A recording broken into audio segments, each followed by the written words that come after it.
Good morning, everybody. Today is Monday, September 29th at 11:30 in the morning, Central Time.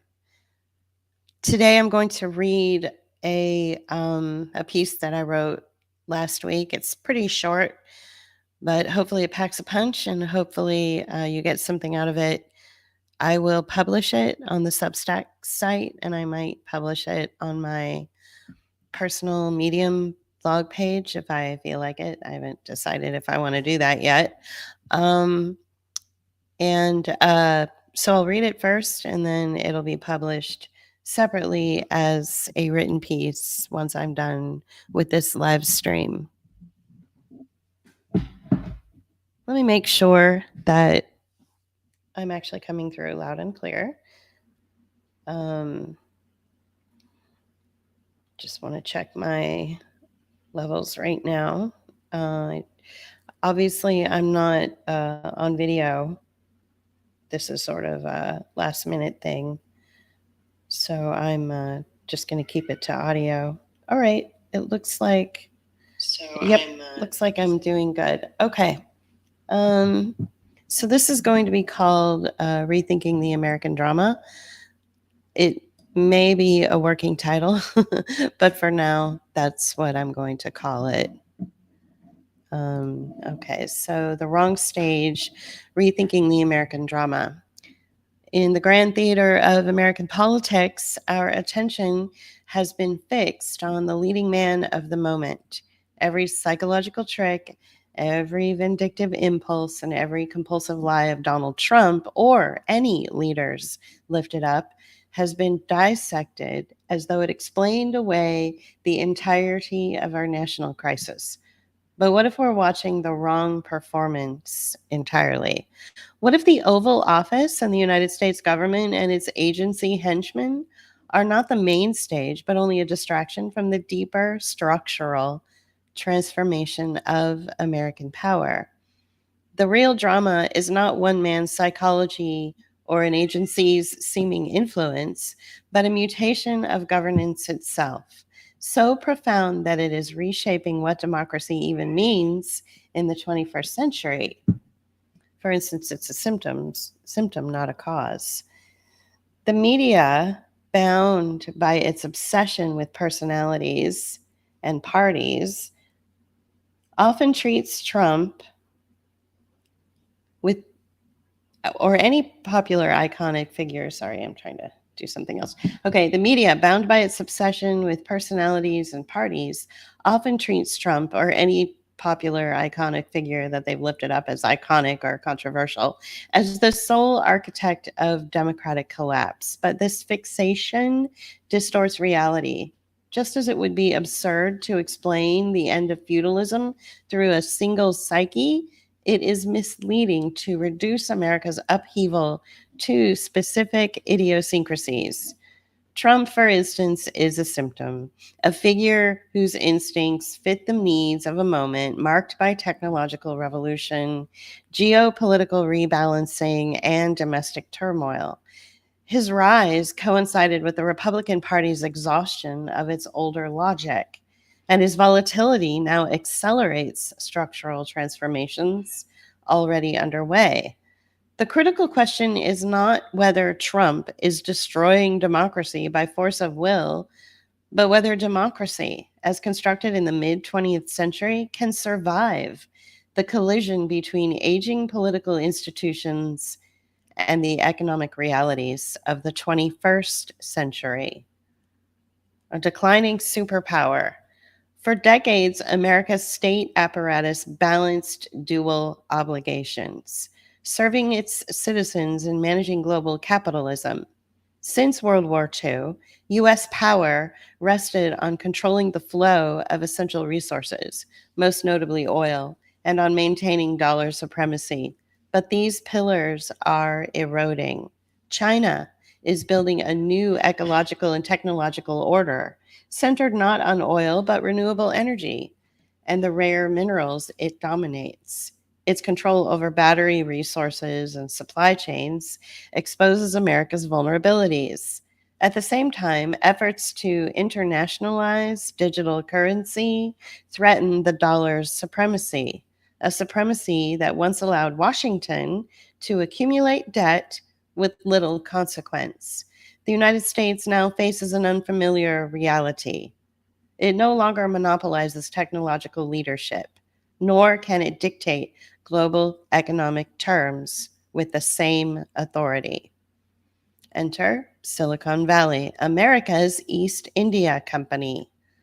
Although there are valid parallels today with 1930s Germany, we can also include 18th century Britain, because 18th century Britain looked quite like the United States looks today in certain ways. It was ruled by a king, but the king was surrounded by a number of radical, globalizing entrepreneurs and corporate managers who ran a number of trading monopolies whose business was essentially to expand the capitalist system itself, which reaped enormous returns of profit and wealth for their shareholders, who were very few and who underpinned the financial system, the banking system, and even the political system that the state was essentially outsourced to for private interests.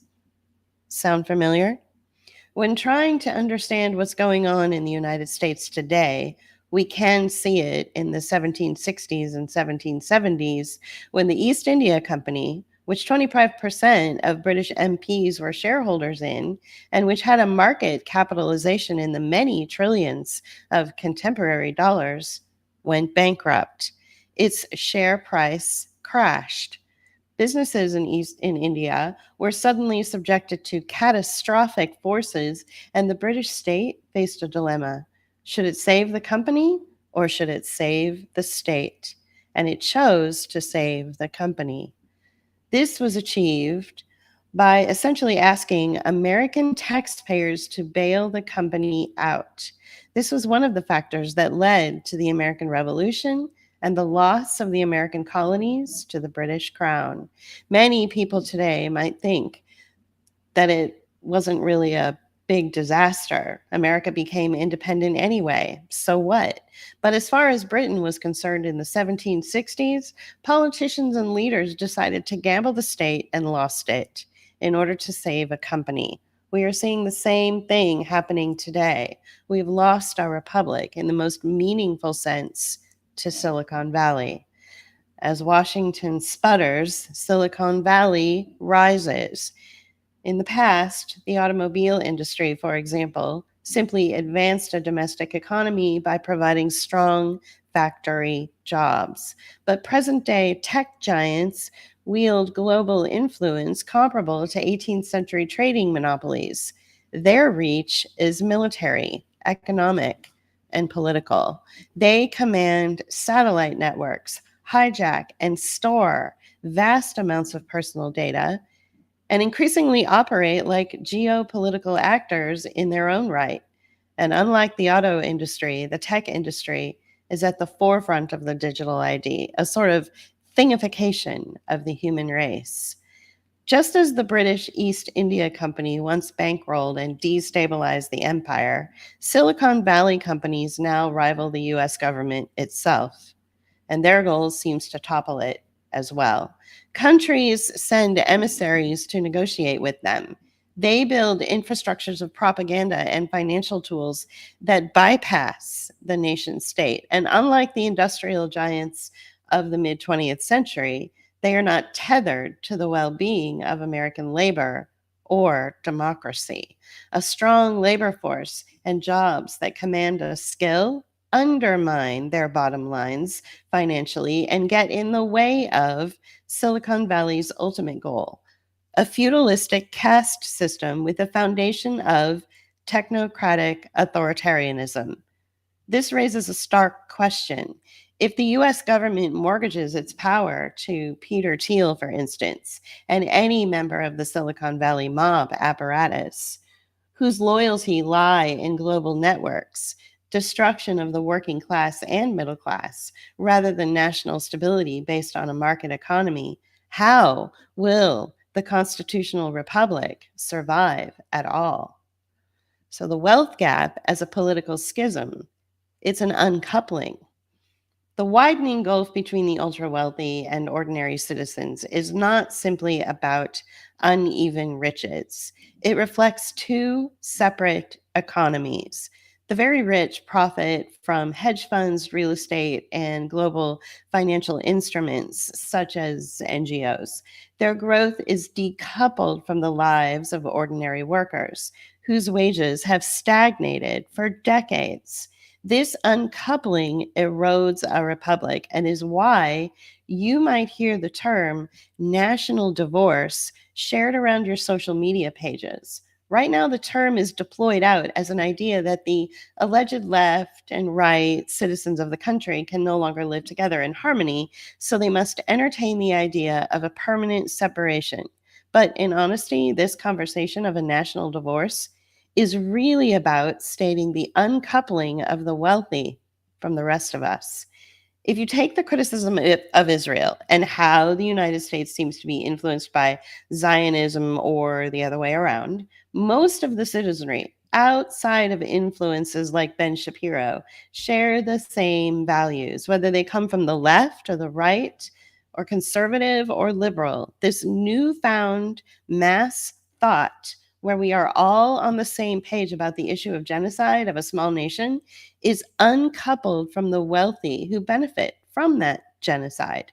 And within that uncoupling is an almost condescending indifference where most of us, outside of some strategically placed stories of arrest due to protesting, are allowed to voice our opposition to this genocide with little to no consequence. We are so far removed from systems of power that even when we all agree that genocide is bad, it makes no difference either way to the individuals who are benefiting from it. Additionally, since we are no longer needed for the purpose of a labor market, this relationship must come to an end. Always before, we were tolerated. The automobile industry needed our bodies to build the cars, so they made sure we had livable wages, unions that protected us, and made sure we were healthy. The wage provided a roof over our heads and a decent life. This was for the benefit of the oil and auto tycoons, not for us. It benefited them that we could work, so they could profit off our labor. However, this is no longer the case. With Silicon Valley, this 20th century model is far outdated. We've seen this example of an outdated model as outsourcing and automation has stripped workers of rights and influence and shifting jobs into regions where political participation is irrelevant. Meanwhile, concentrated wealth, specifically wielded in the tech industry, magnifies state power, embraces Silicon Valley's influence into federal agencies, coupling their relationship of public and private into the marriage of fascism, leaving the rest of us without influence or leverage or a voice. The result is political desperation, a deep, troubling knowledge that the system no longer represents the people, but only benefits entrenched financial empires. And we, the laborers in any field, are simply regarded as nuisances who are in the way. This utter disregard is evident as the safety and stability of an American career that provides a living and can contribute to a local American economy is replaced with offshoring American jobs for pennies on the dollar. We saw this with NAFTA in the 1990s, and we are seeing it with H-1B visas today. The republic is in crisis. Political systems are built upon economic conditions. Western democracy thrived during decades of rapid growth, technological dominance, and industrial advantage over the rest of the world. Now, those foundations are crumbling. The coming disruptions, AI, automation, ecological transition, will dismantle the very labor systems that sustained a middle class democratic participation. And as political rights shrink, citizens are prepared through a constant atmosphere of chaos, fear, and mistrust. State rhetoric and behavior intensify this climate, and whatever is the mouthpiece for the state is its instrument. Democracy in the constitutional republic, as it was known in the 20th century, may no longer be affordable in the world Silicon Valley and Beijing are constructing. The shadow of China. This brings us to China. China looms over this transformation, not only as a geopolitical competitor, but as an alternative model of global order. Its Belt and Road initiatives, control over renewable supply chains, and experiments with digital currency represent a challenge to Western dominance unseen since before the first industrial revolution. For the West, the greatest threat may not be China's military ambitions, but the economic displacement of its working classes. In many ways, the democratic crises of America and Europe stem from the reentry of China into the global system after a mid 20th century hiatus when its absence enabled Western supremacy. So, the urgent question, we are left with unsettling parallels. Just as 18th century Britain risked its state to rescue a corporation, America today risks democracy itself in service of corporate empires. Just as the East India Company hollowed out governance, Silicon Valley also threatens to hollow it out and redefine it in some mutated form of 20th century, 21st century apartheid. Political figureheads, strategy of tension campaigns, and a citizenry becoming more and more uncoupled from the reality of life by remaining addicted to the narcissism of social media are symptoms of deeper structural decay and a disturbing fragmenting of our social contract. Swapping out figureheads every 4 years does not cure this endemic disease. So, this urgent question must be at the forefront of our thoughts. Can a 20th century model and its outdated constitutional republic, built for a different century under the false illusion of democracy, survive the collision of Silicon Valley's rival sovereignty, China's economic resurgence, the decoupling of the citizenry from their own wealthy oppressors, and the rapid disintegration of our labor market? And that's it. So I will post this on my Substack page as a piece, as a written piece, as soon as I'm done publishing this audio. So thanks for listening, and I'm sure I'll be seeing you again. Bye.